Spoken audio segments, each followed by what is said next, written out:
1762년 조선 윤 5월 13일 새벽 한 여인이 영조를 찾아갔습니다. 떨리는 목소리로 그동안 차마 아무도 하지 못한 말을 꺼냈습니다. 한중록은 이렇게 전합니다. 옥체를 보호하고 대처분을 하시되 새손 모자는 살려주십시오. 그날 아침 사도세자는 뒤주에 갇혔고 8일 후 죽었습니다. 그 여인은 누구였을까요? 사도세자의 어머니 영빈 이씨였습니다. 실록은 이렇게 기록했습니다. 영빈은 세자의 탄생모로서 임금에게 밀고한 자였다. 한중록은 이렇게 전했습니다. 고변 후 가슴을 치며 혼절했다. 내가 차마 못할 일을 했으니 내 자취에는 풀도 나지 않으리라. 같은 사건, 전혀 다른 온도입니다. 사람들은 종종 묻습니다. 그녀는 아들의 생명보다 왕조를 택했는가? 하지만 정말 중요한 질문은 따로 있을지 모릅니다. 그녀에게 선택지가 있었을까요? 사도세자는 왜 누구에게도 도움받을 수 없었을까요? 그날 뒤주 앞에서 누가 진짜 선택했을까요? 오늘 우리는 이 질문들 앞에 함께 서보려 합니다. 정답이 아닌 질문을 따라가는 이야기입니다.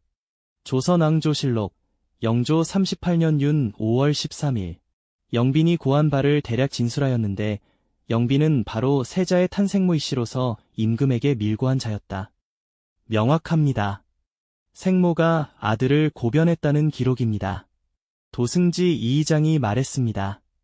전하께서 깊은 궁궐에 있는 한 여자의 말로 인해서 국본을 흔들려 하십니까? 신하조차 놀랐습니다.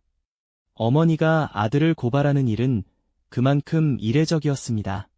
하지만 영조는 이미 결심한 상태였습니다.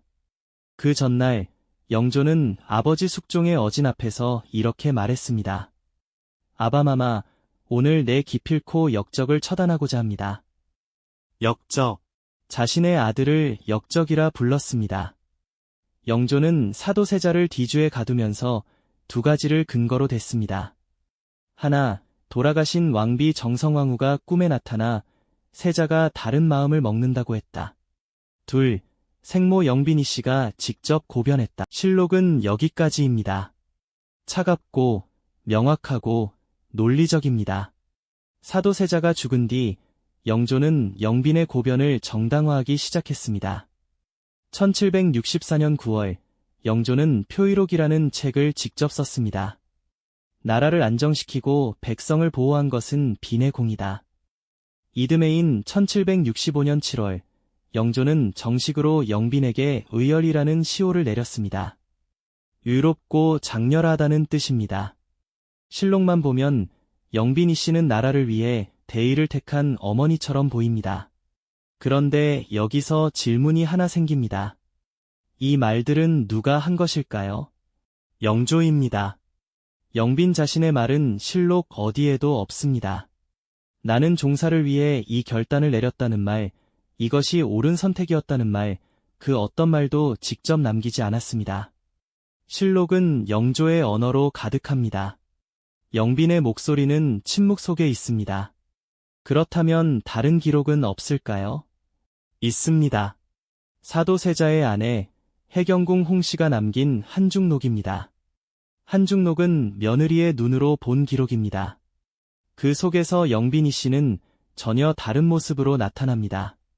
윤 5월 13일 새벽 영빈이 씨는 해경궁 홍씨에게 편지를 보냈습니다. 새손을 구하는 일이 오르니 내 살아서 너를 다시 볼 수 있을지 모르겠구나. 그리고 울면서 영조를 찾아갔습니다. 한중록은 이렇게 기록합니다. 고변을 한 후 가슴을 치며 혼절했다. 의연하고 당당한 모습이 아니었습니다. 혼절할 정도로 무너졌습니다. 처소인 경희궁 양덕당으로 돌아온 후 식음을 끊고 눈물을 흘리며 누워만 있었다. 이것이 대의를 위해 결단한 어머니의 모습일까요? 한중록은 영빈이 반복해서 한 말을 전합니다. 내가 차마 못할 일을 하였으니 내 자취에는 풀도 나지 않으리라. 내가 그 행동을 하지 않았어도 나라가 보전되지 않았을까? 아들의 혼전에 오면 더욱 부르짖으며 울고 슬퍼하셨다. 어느 날은 영조에게 직접 말했습니다. 전하께서는 어찌 어미로서 자식의 죄를 고하게 하셨습니까? 영조의 대답은 한마디였습니다. 지금 와서 어찌하겠는가? 사도세자가 죽은 지 2년 후 1764년 영조는 세손 정조를 사도세자가 아닌 효장세자의 아들로 입적시켰습니다. 혈통을 지웠습니다. 한중록은 전합니다. 영비는 이 처분 직후 시금을 전폐하며 큰 충격을 받았다. 사도세자의 3년상이 끝난 지 2주 후 1764년 음력 7월 26일 영빈 이씨는 경희궁 양덕당에서 세상을 떠났습니다. 향년 69세, 백성들 사이에서는 이런 말이 돌았습니다. 등에 종기가 났는데도 치료를 포기하고 죽을 때까지 말하지 않았다. 자살설도 있었습니다. 너무 절묘한 시점이었기 때문입니다. 한중록은 며느리가 간병했다는 기록이 없습니다. 그만큼 갑작스러웠던 것일까요? 같은 사건입니다. 실록과 한중록이 보여주는 모습은 완전히 다릅니다. 실록, 의연하고 대의로운 결단. 한중록, 혼절, 통곡, 회한, 침묵. 어느 쪽이 진실일까요? 아니, 질문을 바꿔야 할지 모릅니다. 둘 다 진실이었을까요? 의연함과 무너짐이 동시에 존재할 수 있을까요? 여기서 우리는 한 가지를 확인해야 합니다. 영빈이 씨는 누구였을까요? 1696년 궁녀의 딸로 태어났습니다.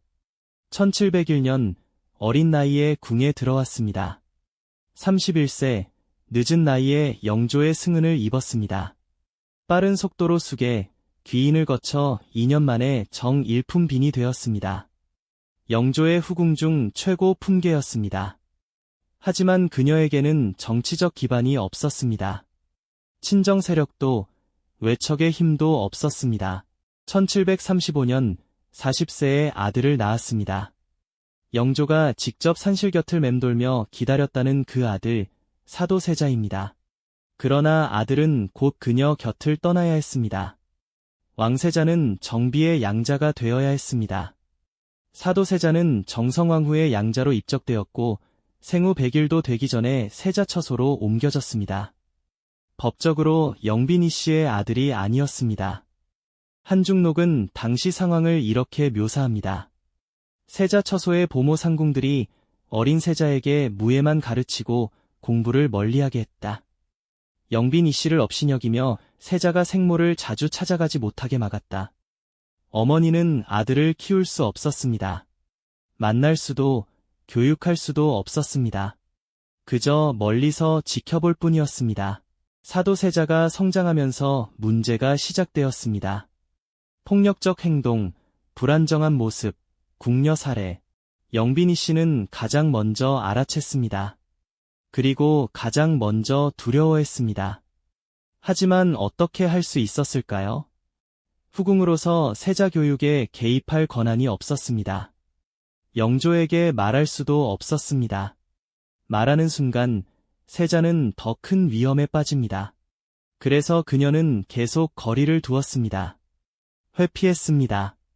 침묵했습니다. 이것은 냉정함이었을까요? 아니면 무력함이었을까요? 1762년 5월 22일 나경원의 고변이 터졌습니다. 세자의 비행 10여 조를 폭로했습니다.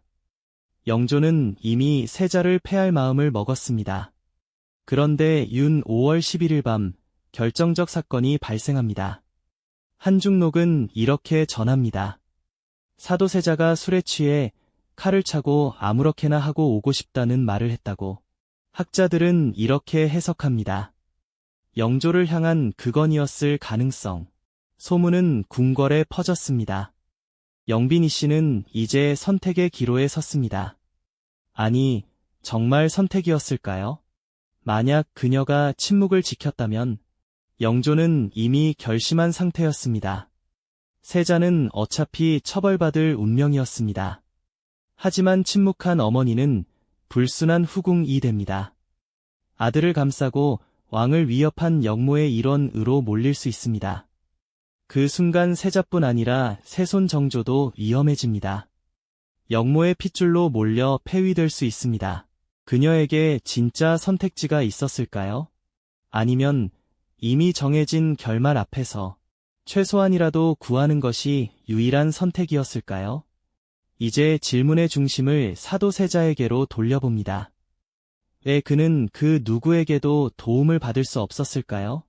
첫째, 왕세자는 환자가 될 수 없었습니다. 오늘날 보면 사도세자는 치료가 필요한 상태였을지 모릅니다. 실록조차 대리청정 이후 질병이 생겨 천성을 잃었다고 기록합니다. 하지만 당시에는 치료라는 선택지 자체가 없었습니다. 정신적 문제를 인정하는 순간 그것은 곧 후계 자격의 문제가 됩니다. 어이에게 말하면 기록이 남고 신하에게 말하면 정치 문제가 됩니다. 둘째, 아버지는 영조였습니다. 영조는 즉위초기 이인좌의 난을 겪었습니다. 왕권 안정에 누구보다 예민했습니다. 세자의 불안정한 모습은 영조에게는 왕조의 위협으로 보였을 수 있습니다. 셋째, 정치적 고립이었습니다. 사도세자 주변은 모두 적이었습니다. 장인 홍봉안, 노론, 영조의 장인 김한구, 노론, 계모 정순왕후, 노론, 누이들의 시댁, 모두 노론, 세자는 남인, 소론을 가까이 했습니다. 집권 세력 노론과 정면으로 대립했습니다. 도움을 청할 곳이 없었습니다. 넷째, 생모와의 단절입니다. 100일도 안 돼 떨어진 모자, 법적으로 남이 된 관계, 세자 처소 궁인들의 방해, 유일하게 무조건적으로 편이 되어줄 수 있는 사람과 연결되지 못했습니다. 그래서 사도세자는 점점 고립되었습니다. 도움을 요청할 수도, 치료받을 수도, 보호받을 수도 없었습니다. 결국 폭발했습니다. 그리고 파국으로 치달았습니다. 1762년 윤 5월 13일, 창덕궁, 쌀을 담는 뒤주가 놓였습니다. 영조는 명했습니다. 세자를 깊이 가두라. 11세 세손 정조가 울며 매달렸다고 전해집니다. 영조는 세손과 해경궁 홍씨, 왕손들을 모두 홍봉안의 집으로 보냈습니다. 그때가 한밤중이었습니다. 뒤주에는 통풍을 막았다고 전해집니다. 8일 후 사도세자는 뒤주에서 죽었습니다. 뒤주 앞에서 누군가는 결단을 내렸고 누군가는 침묵했습니다. 영조는 왕이었고 영빈이 씨는 어머니였으며 사도세자는 아들이자 세자였습니다. 그러나 그 순간 그 어떤 역할도 그를 살려내지 못했습니다. 영빈이 씨는 아들의 생명보다 왕조를 택한 어머니였을까요? 아니면 아무것도 택할 수 없었던 사람이었을까요? 사도세자는 위험한 세자였을까요? 도움을 받지 못한 환자였을까요? 실록은 답을 주지 않습니다. 학계도 단정하지 않습니다. 그래서 이야기는 260년이 지난 지금도 끝나지 않았습니다. 역사는 때로 정답보다 질문을 남깁니다. 그리고 그 질문이 우리를 가장 오래 붙잡습니다. 여러분은 어떻게 생각하시나요?